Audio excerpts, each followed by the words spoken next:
지난 17일에 방송된 모 방송국에 1대 100이라는 프로그램이 있는데 거기서 있었던 일입니다. 그 1대 100이라고 하는 프로그램에 게스트로 출연한 어느 신입 아나운서가 그 퀴즈 문제인 이유식에서 유자가 어떤 한자인지 묻는 문제에서 탈락했습니다. 이때 그 퀴즈 프로그램 사회자가 아니 어떻게 한자 문제를 아나운서가 틀릴 수 있느냐고 그 게스트 아나운서에게 그 이유가 무엇인지를 묻게 됐습니다. 그때 그 문제를 틀린 아나운서가 나는 역시 한자 장애인이었습니다. 한자 장애인입니다라고 자신이 한자를 모르는 것을 장애인에 빗대어서 말하는 일이 있었습니다. 한자 장애인이라는 표현, 이 신입 여자 아나운서는 장애인이라고 하는 것을 어떤 것을 알지 못하는 의미로 사용하게 됐던 겁니다. 공영방송이었던 이 방송국은 이 부분을 편집하지 않고 그대로 방송을 하게 됐는데 이것이 전국적으로 논란거리가 되어서 인터넷을 달군 적이 있습니다. 하필이면 4월 20일이 장애인의 날이었기 때문에 그 파장이 굉장히 컸는데 결국 방송 후에 시청자 게시판에는 한자 장애인에 대한 여러 네티즌들의 의견이 쏟아졌습니다. 한 네티즌은 아니 한자 장애인이라니 방송보다 충격이었다. 아나운서가 그런 발언을 한다니 불쾌하다. 장애인이 무엇을 알지 못하고 하지 못하는 사람의 대명사냐? 얼마나 사람이 교양이 없으면 그런 말을 쓰다니. 그러면서 마지막 문구에는 앞으로 무식한 사람의 대명사로 당신의 이름을 쓰겠다. 이렇게 분노의 글까지 나오게 됐습니다. 결국은 장애인을 비하했다는 그 한자 장애인 발언은 방송국이 사과하기까지 이르게 됐죠. 제 집사람과 이 사건을 바라보면서 제가 감사한 것이 하나 있습니다. 제가 TV에 나가는 유명인이 아니라는 점을 정말 감사했습니다. 왜냐하면 저 자신을 살펴보면 저도 어떤 경우에 맞지 않는 말을 많이 할 때가 있거든요. 경우에 맞지 않는 말을 제법 썩 많이 하는 편에 제가 속하는 사람입니다. 여러분은 제 설교를 주로 듣고 일상적인 삶 속에서 대화를 많이 하지 않으니까 잘 모르실 거예요. 그런데 일상적인 대화를 많이 할 때 제 주변의 사람들이 그래요. 당신은 설교나 좀 했으면 좋겠다. 다른 말은 하지 마시오. 혹시 제 말에 시험 들으셨던 경험이 있으신 분은 저에게 사과를 요구하시기 바랍니다. 제가 맛있는 사과와 함께 사과드리겠습니다. 사람이 어떤 장애를 가지고 산다는 것이 얼마나 불편하고 괴로운 일인지 우리가 다들 많이 아실 겁니다. 우리 주변에 보면 장애를 가진 장애우들이 상당히 많이 있습니다. 장애에는 여러 가지 장애가 있지만 그 중에도 육체적 장애가 우리 눈에는 가장 많이 보일 겁니다. 정신적 장애는 잘 눈에 띄지 않기 때문에 그렇습니다. 본문에 보게 되면 한 장애우가 등장합니다. 본문의 그 장애우를 이렇게 소개하고 있어요. 11절 말씀 보십시오. 다 같이 읽어보겠습니다. 18회 동안이나 귀신 들려 앓으며 꼬부라져 조금도 펴지 못하는 한 여자가 있더라. 공동 번역에 보면 마침 거기에 18년 동안이나 병마에 사로잡혀서 허리가 굽어져서 몸을 제대로 펴지 못하는 여자가 하나 있었다. 이렇게 소개하고 있습니다. 외견상 이를 가리켜 많은 사람들이 기형성 척추염이라고 하는 장애를 이분이 18년 동안이나 앓으며 고생한 사람으로 보고 있습니다. 이 여인의 척추뼈가 굳어 있습니다. 굳은 덩어리로 뭉쳐 있고 그뿐만 아니라 그 척추뼈가 굳어 있는데 또 이렇게 구부러져 있어요. 도무지 스스로 펼 수 없는 그런 장애. 자, 이 장애를 앓고 있는 이 여인의 고통이 얼마나 심각하고 괴로웠겠습니까? 제가 지난 그 4월 첫 주에 새순교회를 갔잖아요. 새순교회에 도착하게 됐는데 사무실에 어떤 한 분이 할머니가 기다리고 있었습니다. 근데 그분이요, 허리가 완전히 굽은 곱사등의 할머니예요. 그 할머니는 소위 말하면 큰 그 부잣집에서 가정부로 일하시는 할머니입니다. 저를 기다렸다는 거예요. 제가 가니까 제 손을 팍 잡으시면서 저에게 목사님 오늘 오신다고 그래서 제가 기다렸습니다. 제가 목사님 때문에 학습을 받고 세례를 받고 집사가 됐잖아요. 저는 목사님 생각하면 잊을 수가 없어요. 저로서 눈물을 푹 쏟는 거예요. 제가 그 순간 얼마나 큰 감동이 제 가슴속에 물빛을 밀러오면서 와, 그날 가서 그 선물을 받고 왔습니다. 그럼 저 보고 그래요. 제가 목사님, 제 아들도 목사지만 힘내세요 그러는 거예요. 그 아들은 저보다 더 일찍 개척을 한 목사로서는 저보다 한참 후배지만 저보다 먼저 개척하신 목사님입니다. 평생 남의 집 가정부로 일하시면서 불구자이면서 장애를 가지고 다니신 분이 복음을 받아들이고 그 아들도 이제 복음을 해서 하세요. 그분이 저를 반갑게 맞아주면서 기쁘다고 할 때 제 마음속에 있는 여러 가지 것들이 한꺼번에 다 사라지는 그러한 큰 기쁨을 그날 제가 맛보았습니다. 우리 삶 속에서요, 건강하게 보이는데 정말 영적인 그리고 정신적 장애를 가지고 사는 사람이 있고요. 눈에 보일 때는 불편하게 보이는 사람인데 정말 건강하고 아름답고 착한 마음을 가지고 사는 사람이 세상에 있답니다. 전도사 시절에 남매가 장애우였던 그 믿음 좋은 가정을 제가 경험한 적이 있습니다. 그래도 그 장애우 남매는 지적 장애가 있었고 육체적인 장애는 없는 아주 우리 눈에 건강하게 보이는 자매였습니다. 그리고 형제였습니다. 그의 엄마 집사님은 이 아들과 딸을 일반 초등학교에 보낼 수 없기 때문에 멀리 떨어져 있는 장애인 학교로 이 두 남매를 보냈었습니다. 아침 일찍 등교시키고 또 하교시키는 그러한 수고를 이 어머니가 감당했어요. 그런데요, 이 엄마가 하루도 안 빠지고 한 일이 있었습니다. 그건 뭐냐면 장애인인 두 자녀가 정상적인 아이들에게 놀림을 당할까봐 단 하루도 안 빠지고 새벽 기도에 나와서 그 두 아이의 이름을 불러가며 울었던 그 기도의 장면이 지금도 생생합니다. 생생해. 그러던 어느 날 이 남매 중 아들이 하굣길에 교통사고로 그만 세상을 떠나게 됐어요. 세상을 떠나게 됐는데 그때 그렇게 하염없이 울면서 자기 아들의 이름 용철아 용철아 하면서 울던 그 모습이 눈에 선합니다. 그분의 이름이 최정혜 집사라는 분이었어요. 그때 저는 정말 이 장애우로 태어났지만 그 장애인이 내 자식이기 때문에 편견 없이 사랑하는 그 어머니의 모습을 통해서 죄악 많고 허물 많고 연약한 어떤 영적 장애를 가지고 정신적 장애를 가지고 살고 있는 우리를 무한하게 사랑하시는 하나님의 모습을 경험했었습니다. 우리가요, 예수 믿는다고 하면 편견이 없어야 됩니다. 무엇보다도 이 장애우에 대한 편견을 버리고 사는 것이 정말 중요합니다. 하나님 나라의 능력이라는 건요, 다른 게 아닙니다. 바로 편견 없이 사는 거예요. 편견 없이. 어쩌면 우리 모두요, 저도 마찬가지지만 여러분 여기 앉아있는 모든 분들이 부인할 수 없는 한 가지가 있습니다. 남 모르는 장애가 나한테 있다는 거예요. 그렇죠? 남 모르는 장애가 있어요. 지극히 정상적이고 똑똑한 사람처럼 보이지만 한도 모르는 어떤 장애가 우리 안에 분명히 있을 거예요.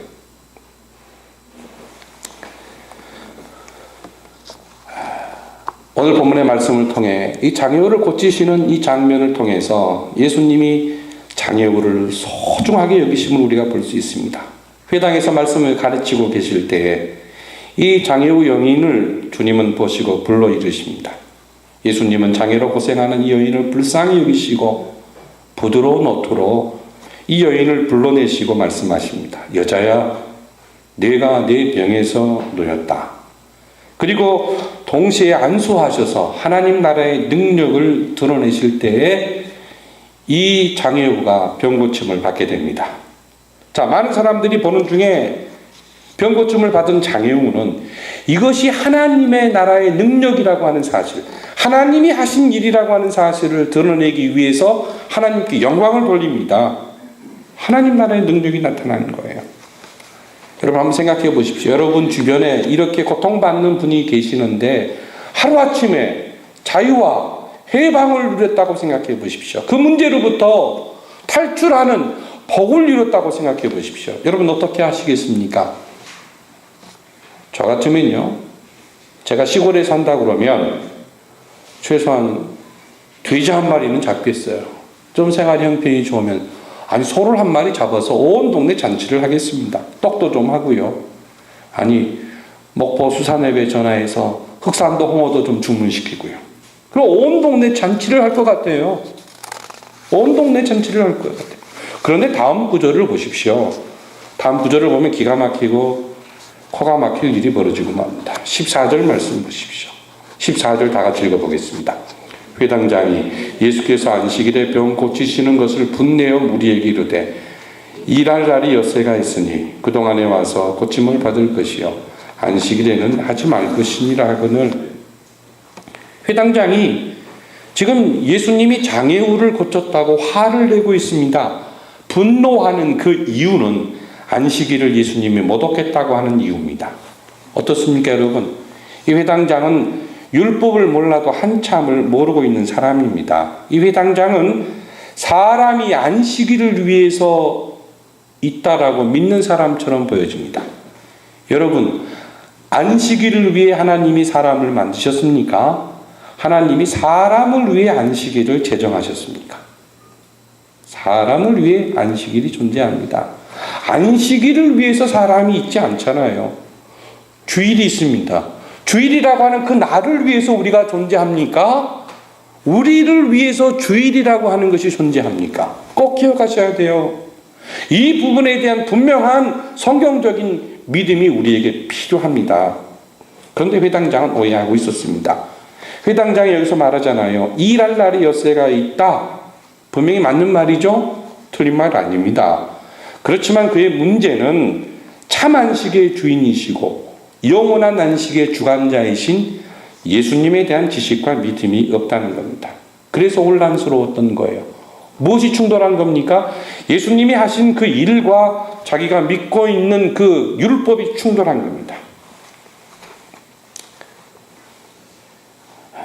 그런데 여기 보게 되면 이 회당장은 예수님 앞에 당당하게 따지고 변론하는 그것이 좀 겁이 났던지, 여기서 보면 이 모습 속에 혹시 여러분의 모습이 있는지 몰라요? 자, 14절 말씀 두 번째 줄을 보십시오. 분내어 무리에게 이르되 그랬어요. 예수님께 따지지 않고 사람들에게 분을 내버렸습니다. 예수님께 대화에서는 예수님을 이길 수 없을 것 같은 생각을 한 거예요. 그래서 사람들에게 분을 내버린 겁니다. 사람들에게 자기의 감정을 표출했습니다. 예수님은 이 분노하는 회당장을 향해서 뭐라고 말씀하십니까? 외식하는 자들아. 자, 외식하는 자야 이렇게 말씀하는 것이 옳잖아요. 그런데 회당장을 향해서 외식하는 자들아 뭘 쓴 겁니까? 복수를 쓰고 있습니다. 왜 그럴까요? 이 당시 회당에는 분명히 하나님 나라의 능력이 나타나는 것을 보면서도 회당장처럼 생각하는 사람들이 있었다는 겁니다. 그래서 이 사람들을 다 싸잡아 외식하는 자들아 이렇게 주님이 그들을 책망하고 있습니다. 우리의 삶 가운데 어떤 일, 어떤 상황이 전개될 때 그 전개되는 일을 보고 이것이 옳은 일인가 틀린 일인가 우리가 나름대로 판단하고 건전한 비판을 할 때가 있습니다. 또 그런 일을 우리가 만날 때가 있어요. 그때요, 어떤 사람은 일의 옳고 그름을 따지기 전에 이 일과 관계된 사람이 내 편인가 아닌가를 따지는 사람이 있어요. 이거 참 비극입니다. 그래서 내 편이 보편적으로 옳은 일을 하고 있다고 하면 다행이지만 내 편이 이거 옳은 일인지 틀린 일인지 잘 모를 때, 헷갈릴 때 사람이 고민할 수 있잖아요. 이 정도는 그래도 양호해요. 근데 어떤 경우에는 분명히 옳지 않은 일인데도 불구하고 내 편이기 때문에 옳지 못한 부분을 편드는 사람도 있어요. 자, 여기에 대한 가장 우리 사회에서 심각한 문제가 뭡니까? 전관이유라는 겁니다. 법정에서 재판관이 고위직 법관으로 은퇴한 변호사를 예우하는데 그 사람이 수임한 사건에 내용이 분명히 법적으로 하자가 있고 문제가 있다는 것을 알면서도 그 사람 편을 의도적으로 들어줘 버리는 거예요. 여러분, 그런 일이 세상에 참 많습니다. 너무너무 많아요. 그런 거 이 세상에서 경험하면서 살지 않는 것이 속 편하고 얼마나 즐거운 일인지 모릅니다. 그런 일이 세상에 진짜 있어요. 바로 그런 사람을 향해 본문에 뭐라고 말합니까? 외식하는 자들아, 외식하는 자들아. 틀린 것을 알면서도 편드는 이 나쁜 사람들아. 이 회당장과 함께 생각을 품은 사람들을 향해 외식하는 자들아, 이렇게 지금 예수님이 말씀하고 있습니다. 이 사람들 어떤 사람들입니까? 안식일에 가축들에게 짐을 지우지만 않는다면 마구간에서 풀어내가지고 바깥으로 끌고 나가서 물과 먹이를 그 짐승들에게 실컷 먹일 수 있다라고 생각하는 사람이에요. 자, 마구간에서 키우는 짐승들에게 안식일에 물과 풀을 실컷 먹이는 행위는 뭡니까? 그 짐승은 이 사람들의 재산이잖아요. 재산, 돈이지 않습니까? 그러니까 안식일의 규례를 자기들은 어겨도 나의 풍성한 삶을 살기 위해서 이 짐승을 먹이겠다는 거예요. 먹이겠다는 겁니다. 그런 꼼수를 부리는 겁니다. 예수님은 이 말씀을 통해 뭘 지금 지적하고 있냐면 18년 동안 장애를 앓고 있는 이 사람들보다 너희 집에서 키우는 짐승을 더 소중하고 가치 있게 생각하는 너희들은 정말 외식하는 자들이다 책망하고 있는 겁니다. 날마다 동료들에게 따돌림을 당한 한 학생이 있었습니다. 실망에 빠진 그 학생이 어느 날 제자가 선생님에게 찾아갔습니다. 선생님, 저 견딜 수가 없습니다. 친구들이 저를 따돌리는데 제가 왕따가 되어서 너무 힘듭니다. 제가 너무 비천한 존재인 모양입니다. 죽고 싶습니다. 죽고 싶습니다. 조용히 듣고 있던 스승이 벽장 속에서 주먹만한 돌 하나를 꺼내왔습니다. 그리고 자녀에게, 그 제자에게, 얘야, 이 돌의 가치가 얼마나 되는 것 같니? 어안이 벙벙한 제자가, 선생님, 제가 그걸 어떻게 알아요? 그러면 시장에 나가서 여러 사람들에게 물어서 좀 오렴. 그리고 돌을 그 제자에게 들려주었어요. 제자가 시장에 나와서 채소 장사에게 가서, 아저씨, 이 돌이 얼마나 가치 있는 것처럼 보입니까? 내끼 이 사람아, 돌이 무슨 가치가 있어? 이거 쓸모 없겠네. 갖다 버려. 아, 가치 없는 거구나. 이 돌을 가지고 옆에 있는 정육점에 갔습니다. 아저씨, 이 돌이 얼마나 가치 있는 것 같습니다. 돌 괜찮은데 멋있네. 돼지고기 한 2근값 정도 되겠다. 야, 멋있다. 그나 돼지고기 2근하고 바꿀래? 갖고 나왔습니다. 갖고 또 길을 걸어가다가 방앗간으로 들어갔습니다. 방앗간으로 들어와서, 아저씨, 이 돌이 얼마나 가치 있게 보입니까? 방앗간 주인이 하는 말, 내가 돌을 좀 아는데, 야, 그 돌 귀한 돌이다. 근데 말이야, 그 돌, 야, 정말 좋은 것 같은데 말이지, 그 돌 내가 쌀 한 말 줄 테니까 바꾸자. 그랬습니다. 아, 쌀 한 말 정도의 가치가 있구나. 이 제자가 돌을 들고 막 나와서 집으로 돌아오는 길에 마지막 보석 가게에 들어갔습니다. 아저씨, 이 돌이 얼마나 가치가 있나요? 좀 봐주실래요? 무심결에 돌을 받아든 보석상이 손을 떱니다. 이마에 땀을 줄줄 흘려요. 이 돌 어디서 났니? 그리고 감정을 시작하는데, 땀을 흘리며 손을 벌벌 떨면서 이 보석 상 주인이 하는 말, 너 이거 어디서 났니? 네가 달라는 대로 줄게. 네가 부르는 대로 다 줄게. 이거 정말 보기 힘든 보석 중에 보석이야. 부르는 게 값이다. 제자가 그 돌을 가지고 이건 정말 귀한 거구나. 근데 왜 사람들마다 이것을 평가하는 그 기준이 다르지? 하고는 집으로 돌아왔습니다. 선생님에게 말했어요. 그때 스승이 제자에게 말합니다. 보아라, 네 친구들이 너를 돼지고기 2어근이나 쌀 한 말, 아니 하찮은 돌덩이 취급을 한다고 해도 너의 가치는 내가 스스로 값을 매기는 그 자체로란다. 중요한 건 너 자신은 내가 얼마짜리라고 생각하니? 다시 말하면 너는 너 자신이 얼마나 중요하다고 생각하니? 하고 선생님이 질문을 했습니다. 여러분 어떻습니까? 어떤 그 가치, 나 자신의 가치, 내 자신의 가치가 어떠하다가 하는 것을요, 우리 스스로 폄하할 수도 있고 내 스스로 내 가치를 위대하다라고 내가 스스로 평가할 수도 있다는 것이 저와 여러분, 우리 인간이라고 하는 사실입니다. 내가 나 자신을 볼 수 있는 그 눈이 우리에게는 있습니다. 그런가 하면 그 사람이 얼마나 가치 있고 또한 능력 있는 사람인가 하는 평가는 다른 사람이 나를 평가할 때도 가능합니다. 본문의 회당장은 18년 동안 이 장애우의 아픔을, 이 장애우의 가치를, 고통받은 이 사람의 가치를 안식일에 율법을 꼼수로 지키며 자기들의 배를 빌리우는 짐승보다 못하게 여기고 있는 겁니다. 그래서 이 외식하는 자들아, 이렇게 책망하고 있는 거예요. 자, 이 그리스도의 이 책망, 그리스도의 치유, 이것은 그 회당 전체를 압도하고 말았습니다. 예수님 이 안식일의 사역을 비난하던 사람들이 한꺼번에 그리스도를 부끄러워하게 됐습니다.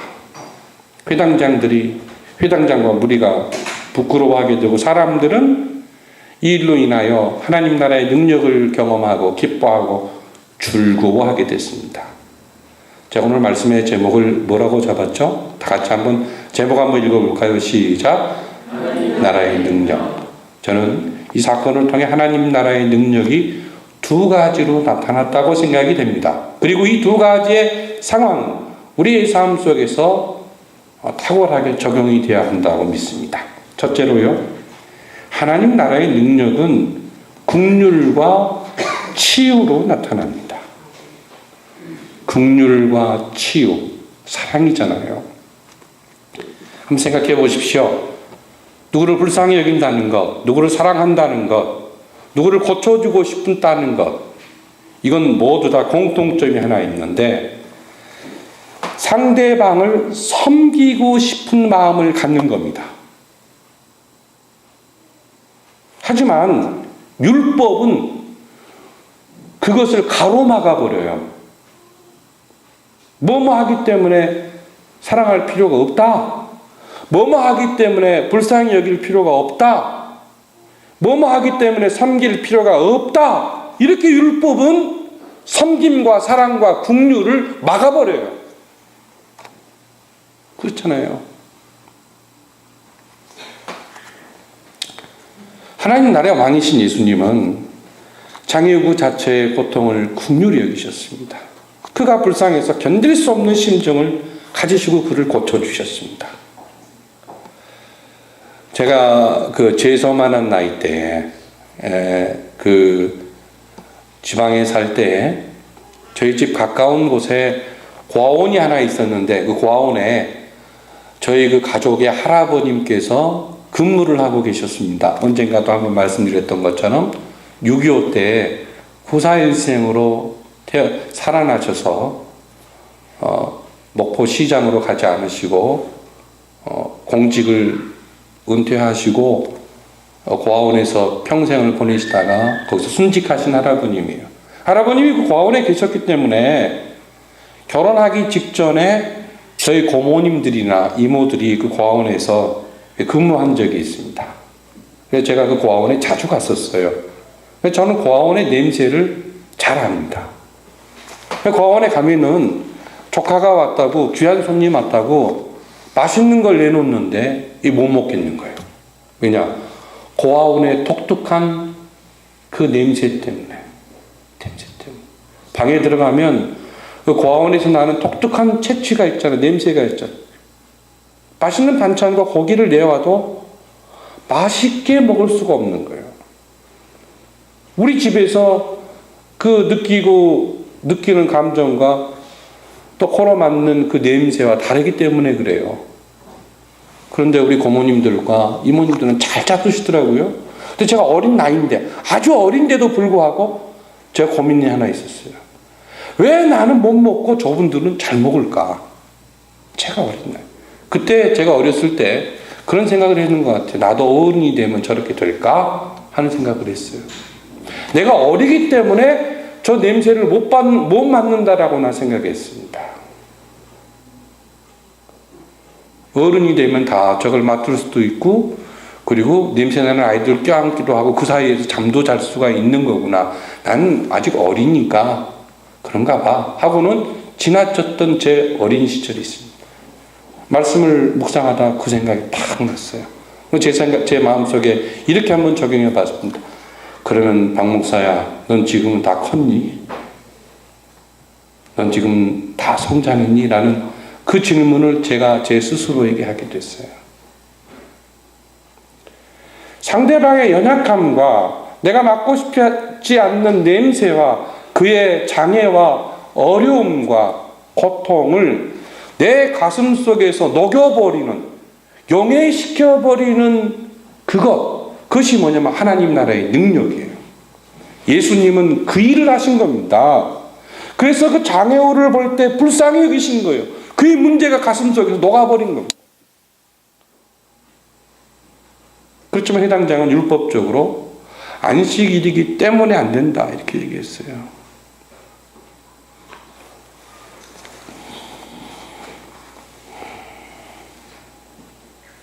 저와 여러분이 하나님 나라의 그 백성으로서 하나님 나라의 능력을 강하게 선포하고 또 누릴 수 있는 비밀이 뭐냐면, 상대를 사랑할 때, 섬길 때 섬길 만한 조건이 부족하고, 그리고 사랑할 만한 가치가 없는데도 불구하고 속에서 그걸 녹여버릴 수 있는 그 상태가 하나님 나라의 능력으로 충만한 겁니다.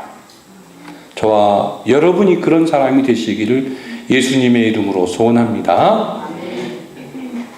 두 번째로는요, 하나님 나라의 능력은요, 변화를 일으키는 역동성이 있습니다. 하나님 나라의 능력은 변화를 일으킬 수 있는 역동성이 있어요. 그것을 예수님은 18절에서 21절에 가르치고 계십니다. 18절에서 21절에 있는 말씀 다 같이 봉독하겠습니다. 그러므로 예수께서 이르시되 하나님의 나라가 무엇과 같을까? 내가 무엇으로 비교할까? 마치 사람이 자기 채소밭에 갖다 심은 겨자씨 하나를 같으니 자라 나무가 되어 공중의 새들이 그 가지에 깃들였느니라. 또 이르시되 내가 하나님의 나라를 무엇으로 비교할까? 마치 여자가 가루 소말 속에 갖다 넣어 전부 부풀게 한 누룩과 같으니라 하셨더라. 어제 비가 많이 내렸잖아요. 아마 내일쯤 이 근처 텃밭을 가꾸는 분들의 손이 분주해져서 아마 오후부터 그럴지 모르겠어요. 씨앗 심는 분들이 많을 겁니다. 제 차에 누군가 채소밭 가꾼다고, 자기 베란다에서 채소밭 가꾼다고, 요즘에는 처음 봤습니다. 채소밭 가꾸는데도 흙을 팔대요. 흙을 제 차에 놓고 내린 사람이 있는데 가져가십시오. 예수님이 지금 하나님의 나라가 얼마나 역동적인가, 변화를 일으키는가 하는 것을 겨자씨와 누룩을 통해서 가르쳐주고 있습니다. 겨자씨 아주 작아요. 그 들깨 씨앗 있잖아요. 그 정도 크기입니다. 이스라엘에 가서 보니까 겨자씨 나무가 풍성하게 이 바닷가를 덮고 있는 곳을 지나가게 됐습니다. 그때 예수님께서 하신 이 말씀을 머리에 그려보면서 그 겨자씨 숲을 본 적이 있어요. 그랬더니 그때 가이드가 한 말이, 저 속에 들어가면 새들의 둥지가 있습니다. 저 속에 들어가면 새들이 알을 갖고 삽니다. 그 겨자씨 숲속은 새들의 피난처고 보금자리고 휴식처였습니다. 폭풍이 불어올 때 새들이 숨는 장소였어요. 피난처였어요. 비를 피하는 보금자리였습니다. 그런데 이 겨자씨가 처음 볼 때는 보잘것없는데 외적으로 그것이 성장하여져서 새들이 깃들일 수 있을 만큼 크게 성장한다, 확장된다, 역동성이 있다라고 하는 것을 지금 주님이 말씀하심을 통해 하나님 나라의 능력은 외적인 변화를 일으키는 힘이 있다는 겁니다. 역동성이 있다는 겁니다. 그리고 또한 하나님 나라의 능력은 누룩처럼 이 속을 변화시키는 능력이 있다는 겁니다. 자, 누룩이 보잘것없잖아요. 누룩이 밀가루 속에 들어가서 반죽되어집니다. 누룩이 보이지 않아요. 왜냐? 밀가루 속에 들어가 버렸기 때문에. 그런데 하룻밤이 지나고 나니까 그 누룩이 부풀어졌습니다. 왜요? 그 속에서 움직였잖아요. 역동적으로 활동했습니다. 그리고 밀가루를 어떻게 했습니까? 변화시켜 버렸습니다. 하나님 나라의 능력은 이처럼 사람의 마음을 변화시키는 능력이 있다는 겁니다. 우리가 저 사람 언제 변화될까? 저 사람 언제 고쳐지지? 그런 생각하지 마십시오. 겨자씨와 같은 복음, 생명력 있는 복음, 하나님 나라의 능력이 그 사람의 마음속에 심겨지는 어느 순간 그 사람은 변화가 시작됩니다. 그 변화는 우리가 알 수 없어요. 겨자씨가 성장하는 것은 우리 눈으로 볼 수 있으니까 알 수 있지만 내면의 변화는 몰라요. 신비한 거예요. 너무너무 놀라운 겁니다. 그래서 우리가 겉만 보고 사람 평가해서는 절대 안 되는 거죠. 하나님 나라의 능력, 복음이 우리에게 들어와서 사람을 변화시킨다 하는 것이 바로 이 18절에서 21절에 있는 말씀입니다. 하나님 나라의 능력은 바로 성장한다. 외적으로 성장한다. 나사렛 예수 그리스도의 그 복음이 지금 온 세계를 덮고 있지 않습니까? 그리고 우리는 종말의 마지막을 살고 있습니다. 이 부분에 대해서는 오늘 오후에 다니엘서를 강의하다가 좀 더 심도 있게 다루게 될 겁니다. 역동적인 하나님의 나라, 우리 마음을 변화시킵니다. 복음의 능력은 이와 같습니다.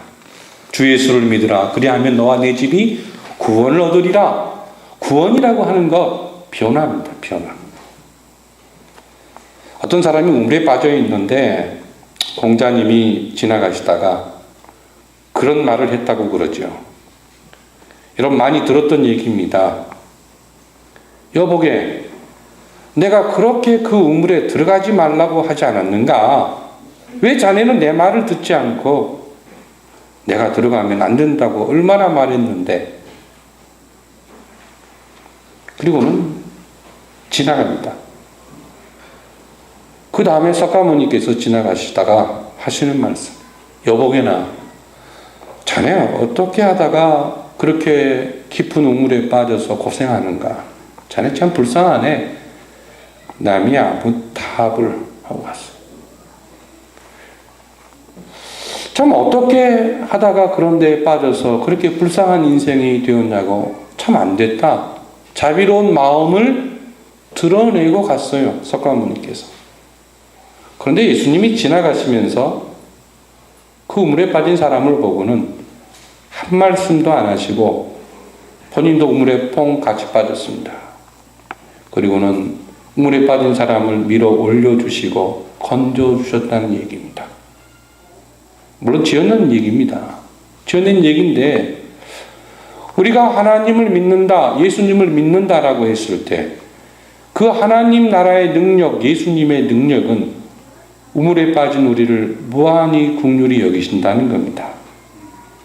네가 어찌하다 그렇게 되었니? 묻지 않는다는 거예요. 하나님 나라의 능력은 즉 상대방의 아픔과 장애와 고통 속에 무한한 사랑으로 나타나고 있다는 말씀입니다. 그리고 하나님의 나라의 능력은 외적으로 내적으로 변화를 일으키는 힘이 있다는 사실 기억하시고 하나님 앞에 우리가 소원하십시다. 하나님, 제가 수많은 새들이 깃들일 수 있는 피난처요 보금자리로 살아갈 수 있도록 저와 우리 가정에게, 우리 교회에 하나님 나라의 능력을 부어 주십시오. 하나님, 제 내면의 세계가 온전히 성령님의 능력으로 변화되어져서 하나님 나라는 기쁨과 평화와 감사가 넘친다고 했는데 하나님 나라의 기쁨과 평화를 누릴 수 있도록 제 내면의 변화가 하나님 나라의 능력으로 온전히 이루어지기를 소원하오니 역사해 주십시오. 그렇게 소망하시고 그 하나님 나라의 능력을 충만하게 경험하는 하나님 나라의 가족들 되시기를 그리스도 이름으로 소원합니다.